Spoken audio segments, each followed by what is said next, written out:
Lucas Weimar had spent a decade chasing the wrong kind of wealth.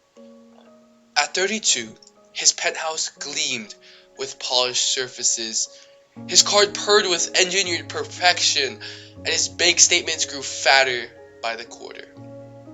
He moved through life collecting admirers like accessories, never noticing how empty his hands felt when no one was watching. The call came on a Thursday evening, just as he was celebrating another closed deal with his colleagues who knew the price of everything and the value of nothing. A nurse's voice, clinical yet kind: "Mr. Weimar, your father is asking for you." His father, the man who had spent 30 years in a grease-stained garage, fixing what others threw away. The man whose hands, permanently etched with oil and grit, had once lifted Lucas onto his shoulders to watch parades. The man Lucas hadn't spoken to in 11 months.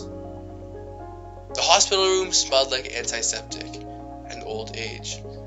Machines beeped their indifferent rhythms as Lucas stood frozen in the doorway, staring at the stranger in the bed.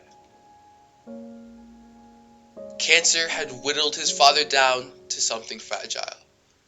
The strong hands that could rebuild an engine now trembled against the sheets. "You came," his father whispered, and the words landed like stones in Lucas's gut. For 3 weeks, Lucas did something unprecedented. He stayed. He listened to stories about the childhood he'd forgotten, about his mother's laughter, about the time his father had worked double shifts to buy him a bicycle he'd outgrown within a year. Each memory was a mirror, showing Lucas a version of himself he didn't recognize. One afternoon, wandering the hospital corridors to escape his guilt, he found a small boy sitting alone on the oncology wing. The child clutched a stuffed bear, missing one eye. His sneakers scuffed from what Lucas imagined were too many nights in hospital chairs. "Waiting for someone?" Lucas asked, surprising himself by crouching to the boy's level. "My mom," the boy said, not looking up.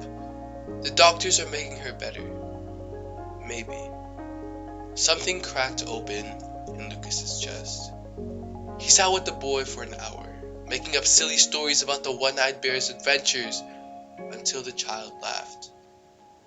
When the boy's exhausted mother emerged from treatment, Lucas quietly arranged payments for their medical bills, not for praise, but because, for the first time in his life, he understood that money was only as valuable as the good it could do. The night before his father died, Lucas held his hand and made promises he intended to keep. 6 months later, the penthouse was empty. The cars sold. Lucas wore his father's old watch instead of his Rolex, teaching financial literacy at the community center where he once donated tax-deductible checks without ever stepping inside. The first time, a student, a single mother working 2 jobs, hugged him after finally balancing her budget. Lucas felt something unfamiliar warm his chest. It took him a moment to recognize it. The weightlessness, priceless feeling of being truly rich. On Sundays, he visited his father's grave with updates. "Helped Janvier open a savings account today," he said, or Miss Thompson's bakery got its loan. The wind would rustle the leaves overhead, and Lucas would smile, knowing some debts could never be repaid, only paid forward. The suits still hung in his closet, but the man who'd worn them was gone. In his place stood someone who finally understood that gold only has weight when you use it to lift others up. You know, all of us have a part of Lucas in ourselves. A lot of us get caught up in needing to get this, get that. We lose sight of what we really need. What we need is to fulfill ourselves. To make ourselves the best version that we can before chasing the unknown. Only then can you truly